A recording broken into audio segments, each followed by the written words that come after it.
When I turned 71, I sat in the lawyer's office and listened as my son's will was read. The two people who would inherit everything were his ex-wife and a woman I had never heard of. I didn't cry. I didn't scream. I just sat there, frozen, wondering how long I had been erased from my own family. But then I drove 6 hours into the forest, chasing a name I didn't know, and what I found in that cabin changed everything. I had just pulled the last apple pie out of the oven when the phone rang. That was always how it started with Daniel. A quiet moment, a warm kitchen, and then something that would crack the air wide open. I let the pie rest on the counter and wiped my hands on the same towel I had used for years. The call came from an Oregon number I didn't recognize. I answered it anyway. The voice on the other end was measured polite, too gentle for a stranger. He said he was Officer Claiborne from the Oregon State Police.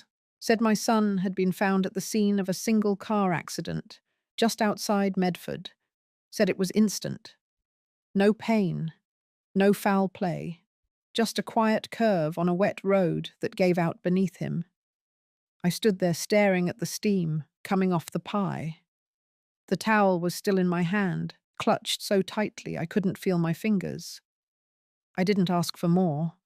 I didn't ask for anything. I thanked him, hung up, and stood alone in the house Daniel had never seen. When you're 71 and your only child dies, no one quite knows what to say to you. They send flowers. They drop off food. They avoid asking if you're sleeping. The truth is you do sleep, because the body gives up before the mind does. You sleep because dreaming is easier than waking up to silence. I kept the pie wrapped in foil for 3 days. Couldn't bring myself to throw it out. Daniel always said mine were too tart, that I used too much lemon in the mix. He would eat every bite anyway, then ask for another. I baked that pie like I always had, with a quiet kind of love. The kind you don't need to speak out loud. I didn't call anyone, not even his ex-wife. I let the lawyer handle everything. There wasn't much family left to notify. His father had passed when Daniel was 15. My sister lived in Arizona, but we hadn't spoken in years. So it was just me. Me and the silence. Me and a pie I couldn't eat. I didn't cry that first day. Grief is strange. It doesn't always show up loud. Sometimes it just sits with you quietly, watching you move around your own house like a ghost.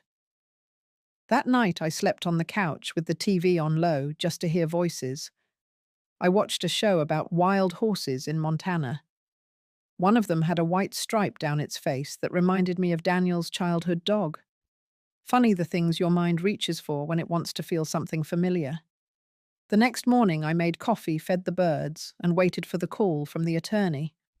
I knew it was coming, but I didn't expect what he would say. I didn't expect the words that would make Daniel's death feel even more confusing, even more distant.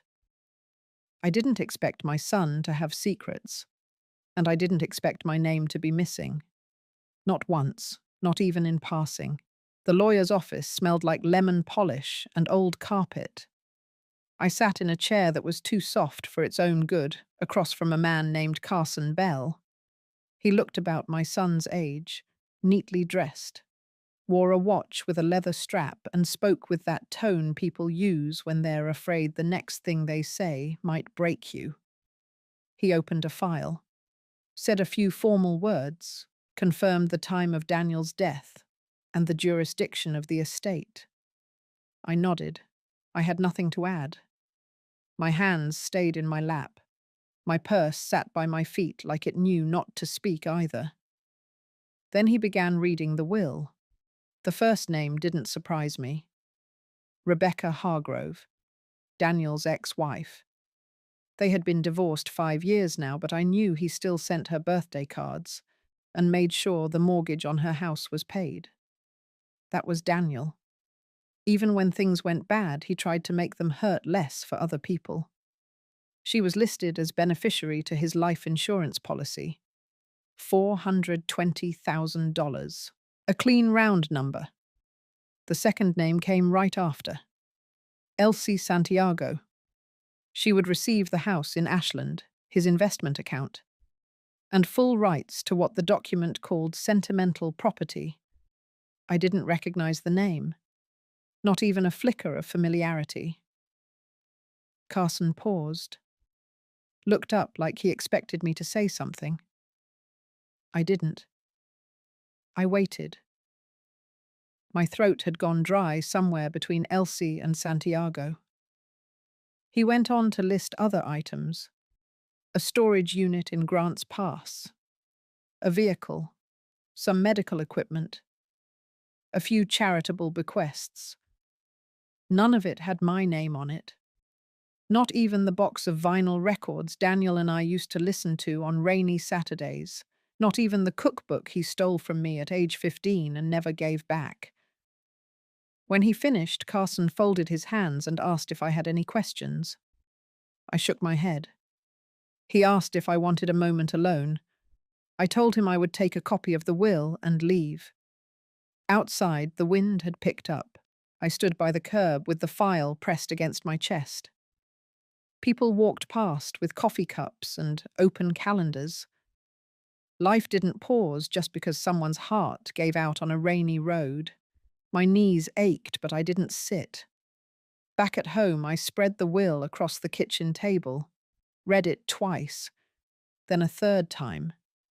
There were no mistakes, no lines missing. I had been written out, not angrily, not cruelly, just completely. I opened the cupboard, pulled out a chipped mug, and poured myself a cup of weak coffee. I sat down and looked out the window.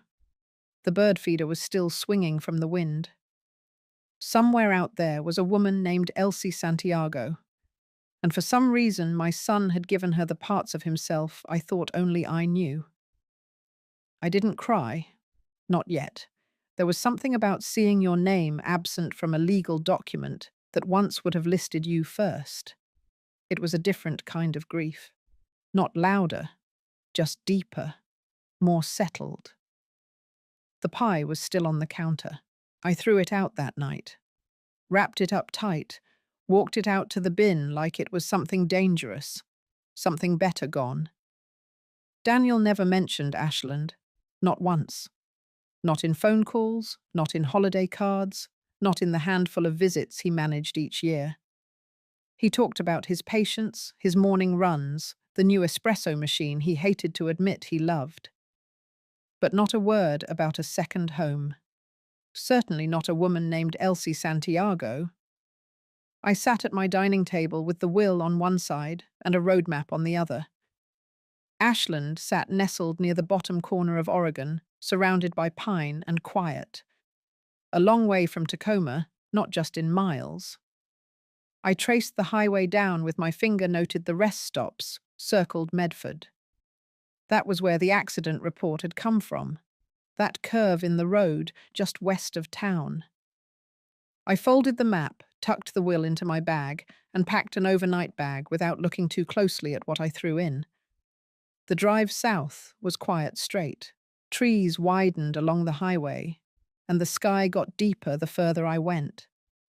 I passed signs for farms, fruit stands, and roadside chapels. There was time to think, which wasn't always a gift. I kept wondering how many Saturdays Daniel had spent in that house. Whether he had hung pictures, whether he had kept any of the old things from our home, whether he had smiled more there. It was late afternoon when I reached Ashland. The GPS led me through town, past a bookstore and a theatre marquee missing a few letters. Up a hill, the houses grew sparser, spaced between rows of fir trees. At the end of a narrow road, the GPS stopped. No more instructions. Just a gravel drive with a rusted mailbox that read Santiago in peeling black paint. I parked on the shoulder, left the engine running a moment, then turned the key and listened to the sudden silence. The air smelled of cedar and wood smoke. The house sat tucked behind a patch of wild garden, low-slung and modest, its porch sagging slightly in the middle. No sign of Daniel. no sound from inside. I climbed out, walked to the porch, and knocked once. Nothing. I waited, then knocked again, lighter this time. Still nothing. I stepped back. That was when I saw the child. She was standing at the edge of the trees near a worn path that led toward the back of the property. Her hair was dark and tangled, falling over her cheeks. She wore a navy sweater 2 sizes too big and no shoes. Her eyes were wide but not afraid. She looked at me like she had been told to expect someone. She held something in her hand, though I couldn't see what. She walked slowly up the path, not speaking. Then she said, clear and steady, "You're Sylvia." It wasn't a question, more like a confirmation of a fact already known. I nodded before I could stop myself.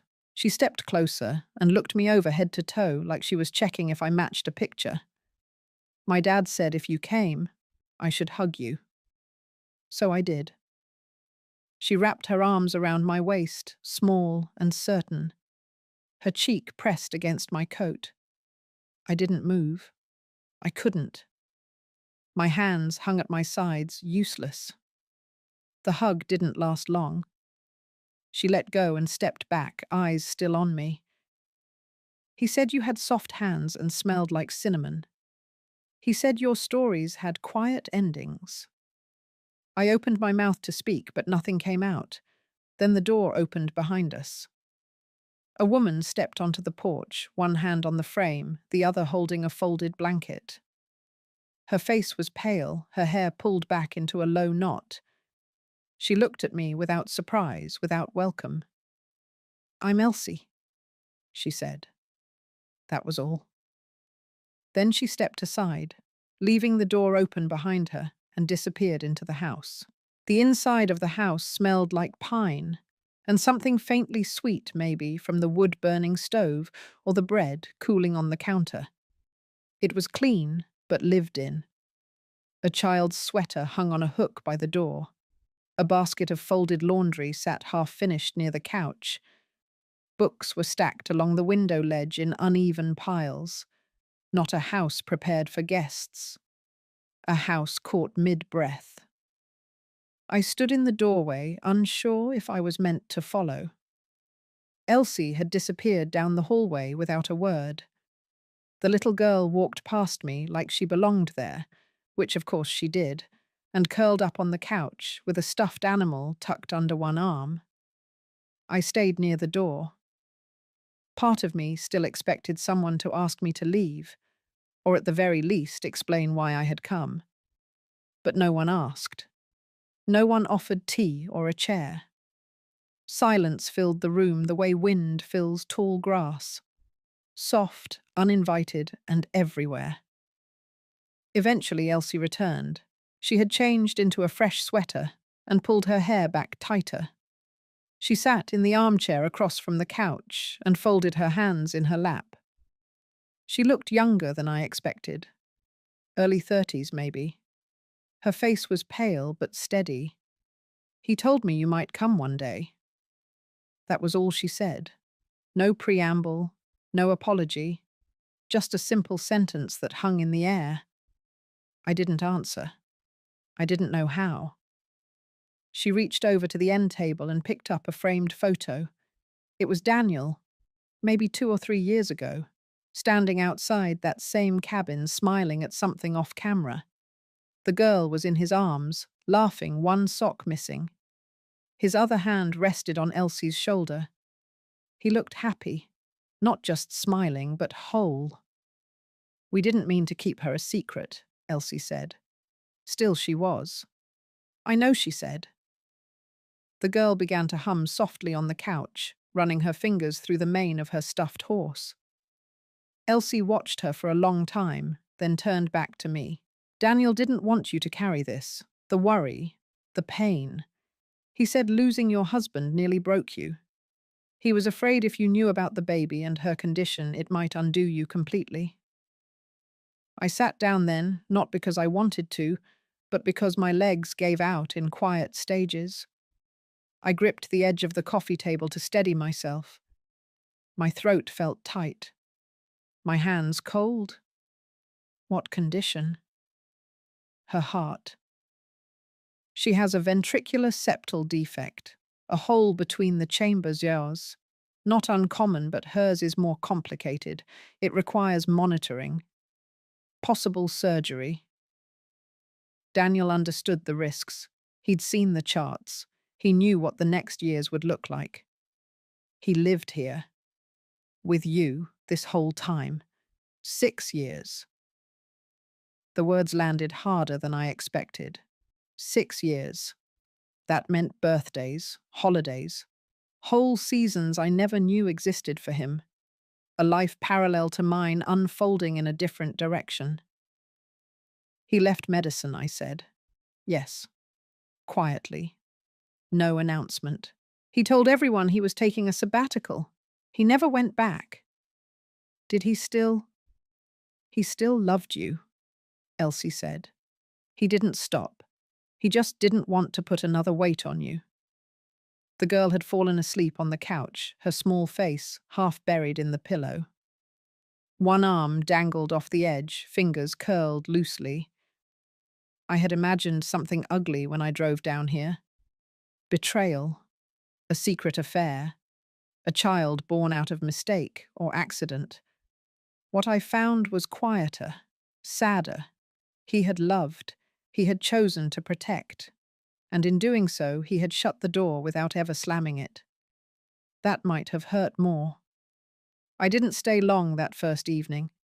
After the girl fell asleep and the light started to slip behind the treetops, I stood up. Elsie didn't offer a place to sleep. I didn't ask. There was a quiet understanding that none of us knew what came next. I drove back to a roadside inn a few miles outside town, a low wooden place with squeaky floorboards and a vending machine that only took exact change. I checked in under my full name, even though no one asked for it. The room smelled faintly of pine cleaner and old carpet, and the blankets were scratchy, but I was too tired to care. I lay in bed that night staring at the ceiling fan spinning in slow circles. My mind wouldn't settle. I kept thinking of the way the girl had curled up without a sound. How natural it all seemed. How deeply Daniel had rooted himself into that life, and how easily I had been left outside of it. There was no anger. That surprised me. Just a kind of deep, hollow ache that felt like bruised bone. I didn't know what role I had anymore. I wasn't a mother grieving the child she had raised alone. I wasn't a grandmother who had watched her family grow. I was something in between, present but not expected. The next morning, I bought a cinnamon roll and a cup of black coffee from a gas station up the road, ate the roll in the parking lot while watching the mist lift off the hills. Then I drove back to the cabin. No one was outside. I stood at the edge of the gravel and waited.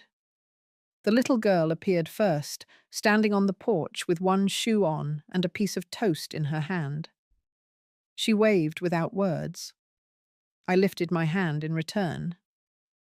Elsie came out a moment later, pulling her sweater closed. She looked tired, but she nodded once, and that was enough. We sat on the porch for most of the morning. The girl played in the dirt with a few sticks and 2 small plastic horses. Elsie and I watched her, both of us sipping weak coffee from mismatched mugs, the kind of silence that held its own shape. She doesn't know much about him, Elsie finally said.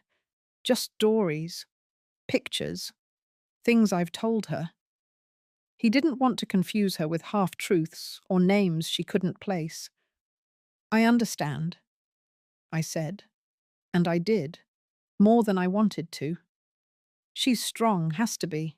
The doctors say her next scan will tell us more, but she hasn't been in pain. Not yet. I nodded again, then asked if she had help. Any family, not really. My mother passed 2 years ago.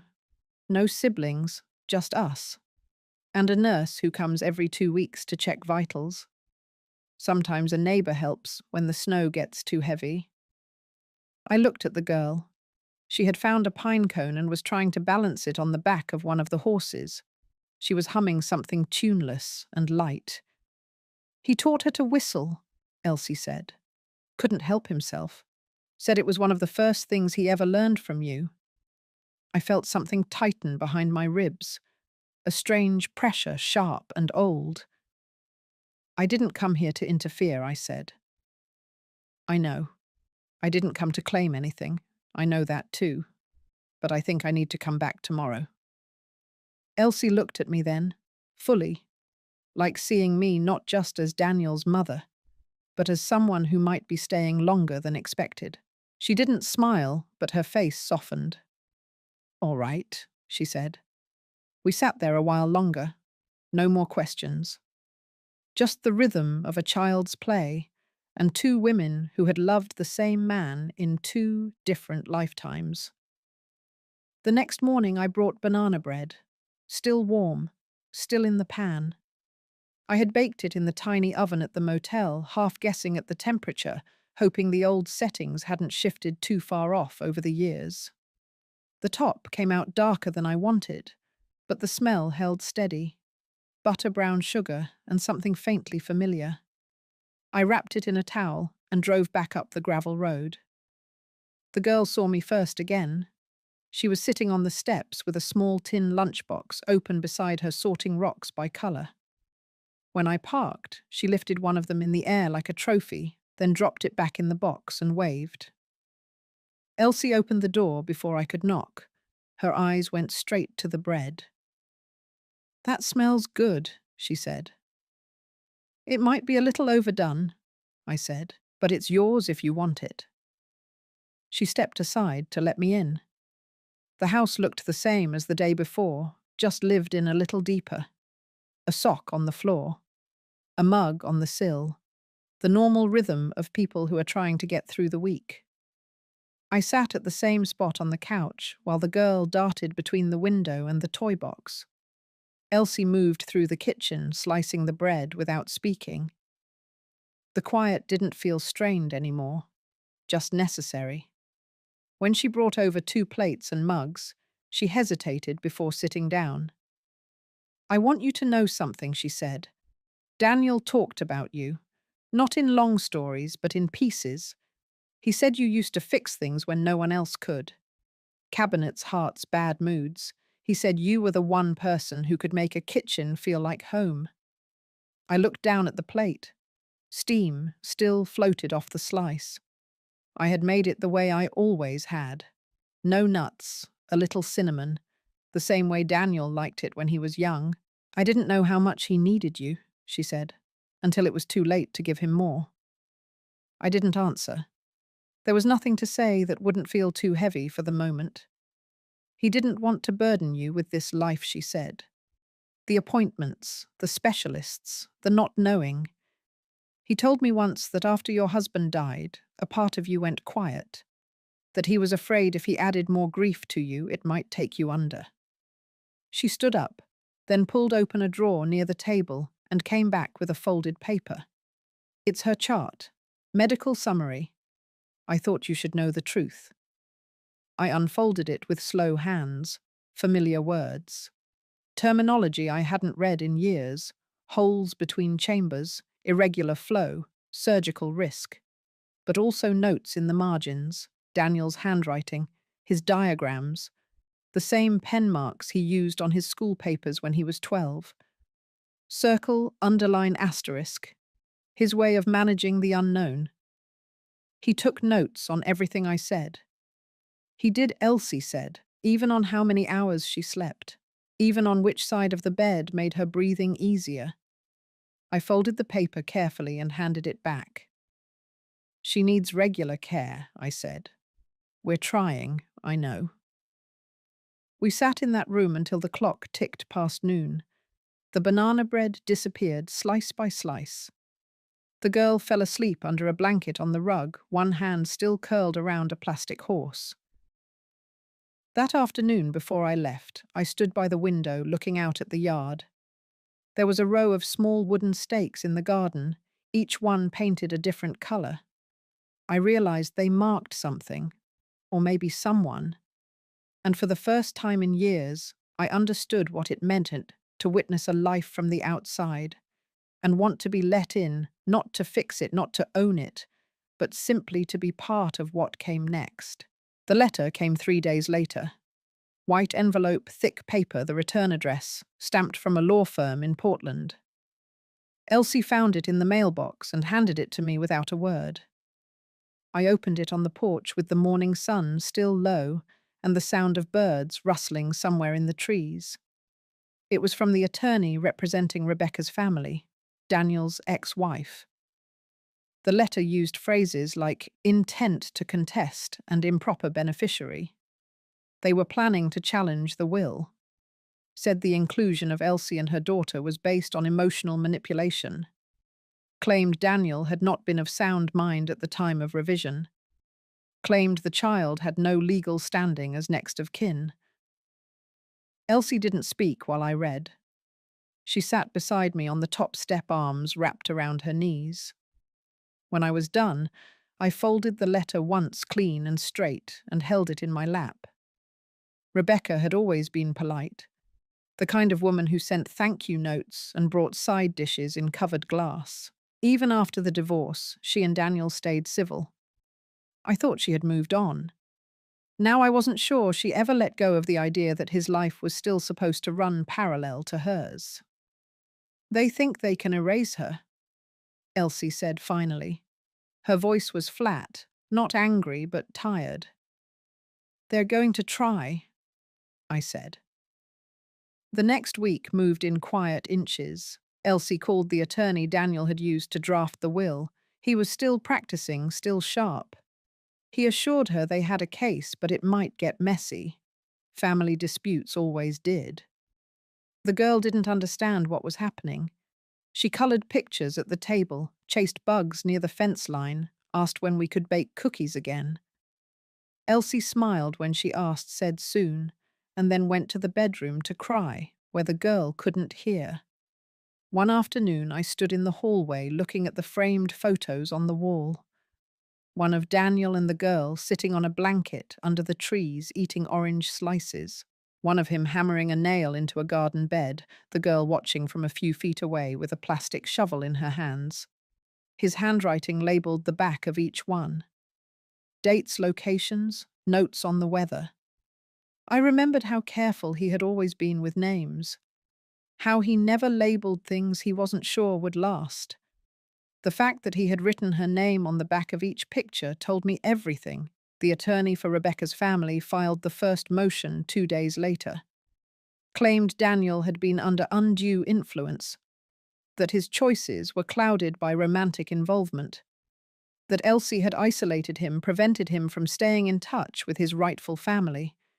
They used the word rightful twice in the same paragraph. The hearing would be scheduled soon. Elsie didn't ask me what I planned to do. She didn't pressure. But I could see it in her eyes every time I picked up my coat. That quiet, wondering if I would still be standing next to them when the courtroom doors opened. I had already made my choice. That evening I took a walk to the edge of the woods, where the pine trees grew close together, and the air smelled like damp soil. I stood there a long time with my hands deep in my coat pockets, listening to the wind and the hush of everything that came before this moment.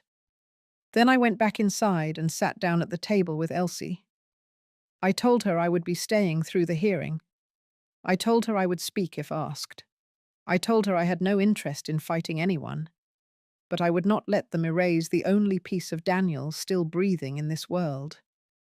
She didn't say thank you. She didn't need to. We understood each other now in a way that didn't require words. Just presence, just choice, just the quiet promise to stay. The courthouse sat on a corner just off the town square. Brick building, 3 stories, the kind that looked heavier than it needed to be. I arrived early, wore a pressed blouse, black pants flats that wouldn't click across the floor. I sat on a bench outside the courtroom doors and waited.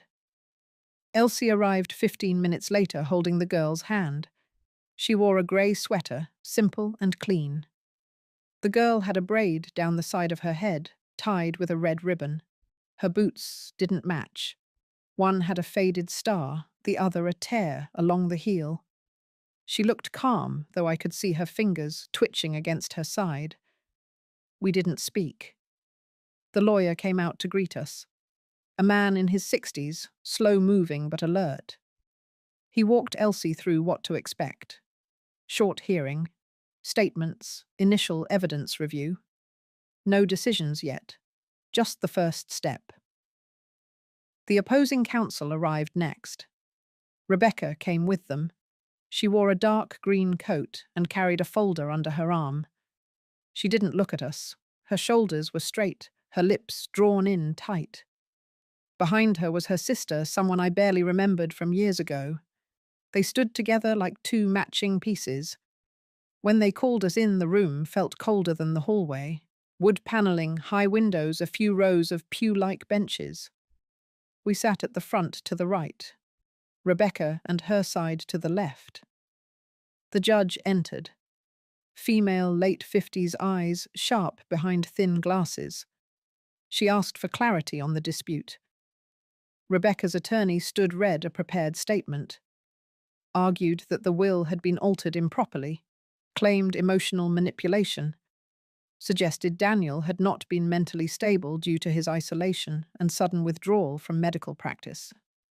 Then our lawyer stood, calm voice, said the will was witnessed, signed and notarized according to law, said Daniel had lived openly with Elsie and the child for 6 years, said there were school records, medical records, signed affidavits from neighbors, said the choice was intentional and legal. They called me next. I walked to the stand slowly, took the oath, sat with my hands folded in my lap. I answered a few questions, confirmed that I was Daniel's mother, confirmed that I had not been listed in the will and was not contesting that fact. Then the judge asked if I had anything to add. I spoke simply. I said I had only learned about Elsie and the child after my son's death. I said that while I was surprised by the secrecy, I had come to understand why he made the choices he did. I told the court that I had seen the home. I had witnessed the care. I had read his notes in the margins of medical charts and heard stories only a father could tell. Then I reached into my bag and pulled out a letter. Not one I wrote. One I found weeks earlier, tucked in an old paperback in Daniel's childhood box. It was addressed simply to my girl. Inside, in Daniel's handwriting, were 2 pages of gentle instructions and a paragraph that stopped me cold. He wrote, "If you ever read this, know that you are not a mistake, not a secret, not a shadow. You are my daughter, my choice, my joy. And if the world ever tries to deny you, remember that your father gave you his name because he wanted you to belong. Always." I handed the letter to the court clerk. Let it become part of the record. When I stepped down, Elsie didn't look up. She kept her eyes on the floor, hands tight in her lap. The girl was drawing on the corner of a notebook with a green pen, a small horse with wings. The judge recessed without comment, said she would review the evidence and reconvene with a ruling at a later date. We stepped back into the hallway. The sun had moved behind the building, casting the corridor in soft shade. I looked at the girl. She looked back, calm as ever. We walked outside, 3 of us in a line, into the cold afternoon air. Nothing had been decided yet. But something had shifted. Not in court, not on paper, but inside me. I no longer felt like a visitor. A week passed before the ruling. The letter came in a plain envelope, no heavier than a grocery receipt, though it felt like it should have weighed more. Elsie opened it in silence while I stood at the window watching the girls stack pine cones on the porch railing. The judge upheld Daniel's will, fully, without condition. Elsie would retain ownership of the cabin, the investments, and the personal items. The insurance claim would not be redirected. Most important of all, the court acknowledged the child as Daniel's legal heir, citing the handwritten letter and the documented care he had provided over the years. Elsie sat down after reading it and let the paper fall into her lap. Her shoulders didn't drop. Her breath didn't hitch. She just closed her eyes for a long moment. I watched her, thinking of how much she had held together for so long. Later that evening, I asked her if we could talk about the girl's future. Not about custody, not about titles, just about care, about security, about what came next, now that the court had closed its part. We sat at the table after dinner. The girl had fallen asleep in the armchair, knees pulled up, thumb resting near her mouth. I told Elsie I wanted to do something permanent, not just bake bread, or visit, or testify when needed. I wanted to put something in place that would last. She looked at me without blinking. No suspicion, no hesitation, just quiet listening. I said I had funds set aside, a savings account I hadn't touched since Daniel moved away, originally meant for emergencies. Then it became untouchable, a symbol of waiting for something I didn't know how to name. It held just over $250,000. I told her I wanted to create a trust in the girl's name, not for anyone to dip into, not for vacations, or comfort. For medical care, for specialists, for second opinions and long-term follow-ups. The trust would be overseen by an independent advisor, but I would be named guardian of the account, not because I wanted control, but because I wanted responsibility. Elsie didn't interrupt. She only asked one thing, whether this meant I was staying. I told her yes, not as a guest, not as a visitor, as family. We filed the paperwork 2 days later. A lawyer in town helped us structure the trust. Clean, specific binding. The girl's full name was listed as the beneficiary. The documentation included a letter I wrote in my own hand, explaining why the trust existed and what I hoped it would protect. That afternoon, I took the girl to the library in town. She picked out a book about stars and one about horses. She fell asleep in the car on the way home, with her head against my arm, her breath slow and steady. When we got back to the cabin, she climbed into Elsie's lap without a word. I handed Elsie the folder with the final trust documents. She held it to her chest, nodded once, and whispered something into the girl's hair. That night, I sat on the porch alone. The wind moved through the trees like it had somewhere to be. The house behind me was quiet. No more court dates, no more questions. Just a child asleep in her bed. A woman who no longer had to fight for a name. And me. A mother who had given everything once and still had more to give. Not to fix, not to reclaim, but to continue. Quietly, fully, in a way Daniel would have understood. Autumn came slowly that year. The mornings crisped little by little, the leaves turning a muted yellow before the reds arrived. I began wearing thicker sweaters in the mornings, folding extra blankets at the foot of the girl's bed at night. The garden died back quietly, and the pine trees stood a little stiffer in the wind. The girls started kindergarten in the small town down the hill. Every morning Elsie packed a lunch and tied the same red ribbon in her hair. I stood on the porch most days, watching as they pulled away in the old car with the cracked mirror. Some mornings, the girl waved through the back window until the trees swallowed the road again. We had settled into a rhythm. I stayed in the spare room which once had been Daniel's office. The walls still held faint nail marks where photos had hung. I didn't cover them. I left the space bare except for the small desk and an old lamp I brought from home. I cooked most evenings. Nothing fancy. Just warm food in steady portions. Elsie worked part-time at the bookstore in town, and the hours suited her. quiet, reliable. She came home with her hands smelling of paper and dust. We didn't speak much over dinner, but there was comfort in the silence. One night after the girl went to bed, Elsie brought out a cardboard box I hadn't seen before. She placed it on the kitchen table, then sat down without opening it. "It's everything he kept," she said. "Things I didn't know what to do with. Maybe you'll know." Inside were pieces of a life. A weathered leather wallet, with his initials still faintly visible. A collection of ticket stubs from concerts I never knew he attended.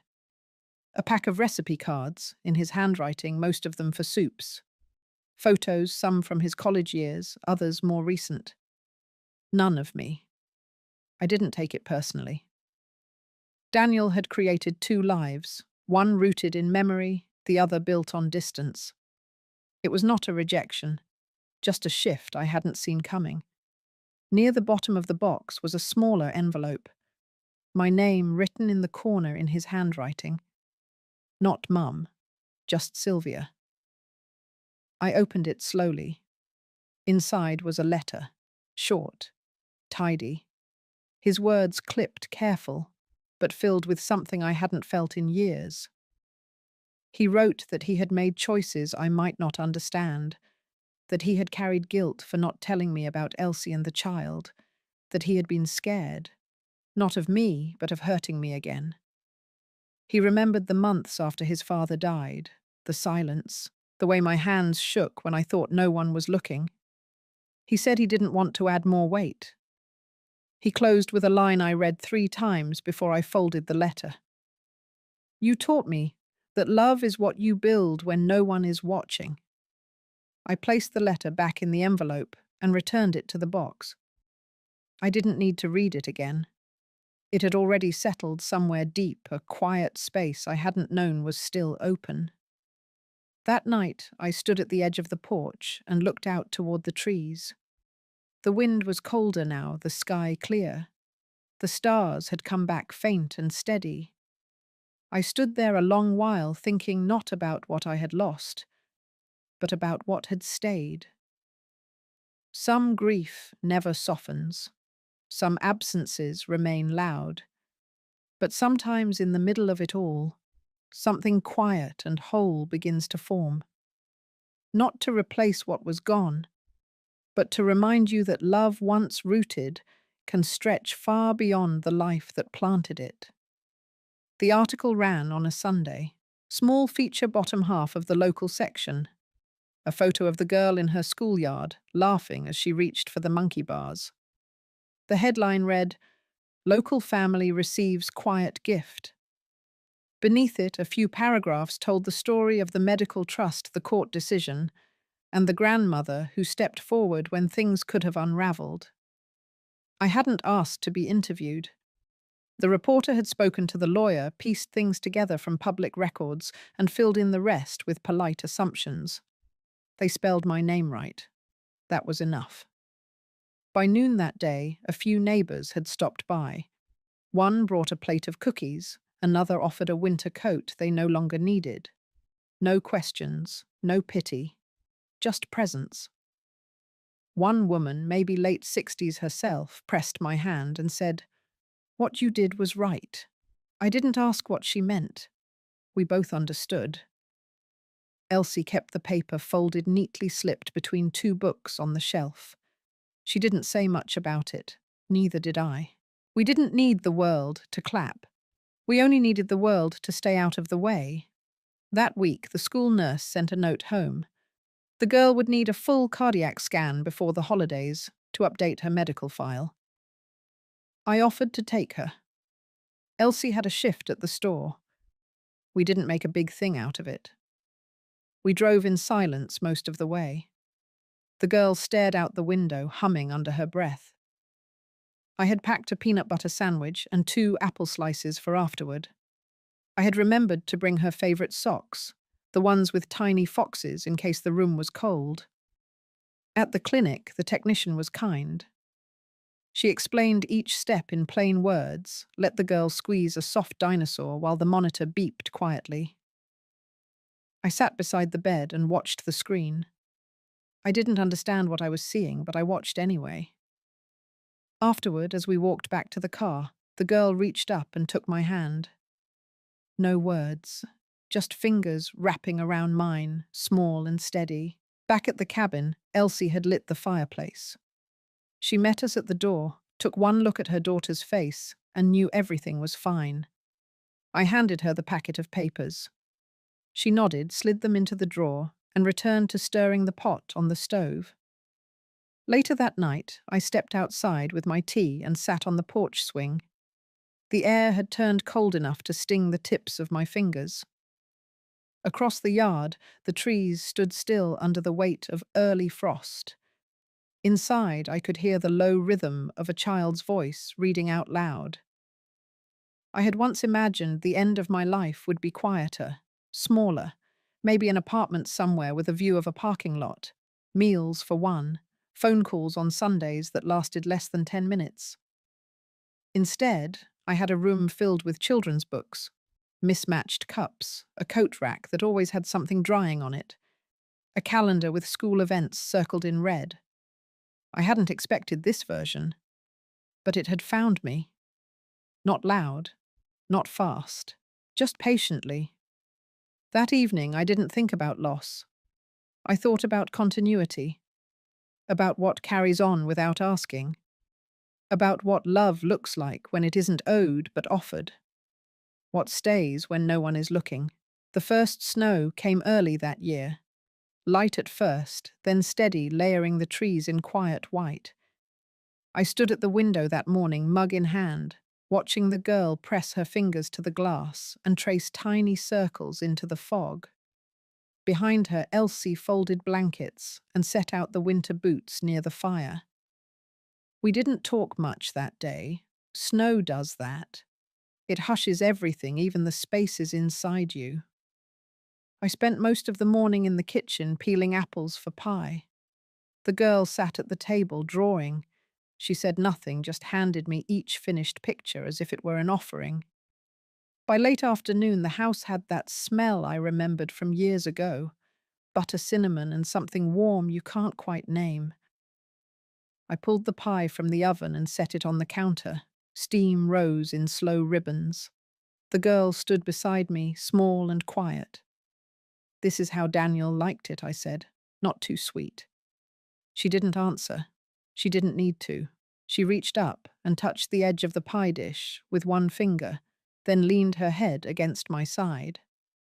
Elsie joined us at the table as the sun disappeared behind the trees. We ate in silence, three people with nowhere else to be. Outside, the snow kept falling. After dinner, the girl climbed into my lap with her book. She didn't read, just curled against me, thumb in her mouth, the way Daniel used to when storms passed through. I rested my hand on her back, felt her breathing slow. That night after she was in bed, Elsie and I stood together at the sink. She washed. I dried. No conversation. Just the clink of plates, the steady rhythm of shared space. When I went to bed, I paused at the doorway, looked back once. This wasn't the life I expected. But it was the life I chose. And somehow through everything it had chosen me back. If you've ever felt forgotten or erased by someone you loved, I hope this story reminded you that healing doesn't always come from the person who hurt you. Sometimes it grows quietly in a place you never thought to look. If this story stayed with you in any way, I'd love to know. Leave a comment, share your thoughts, or simply take a quiet breath and hold space for your own story.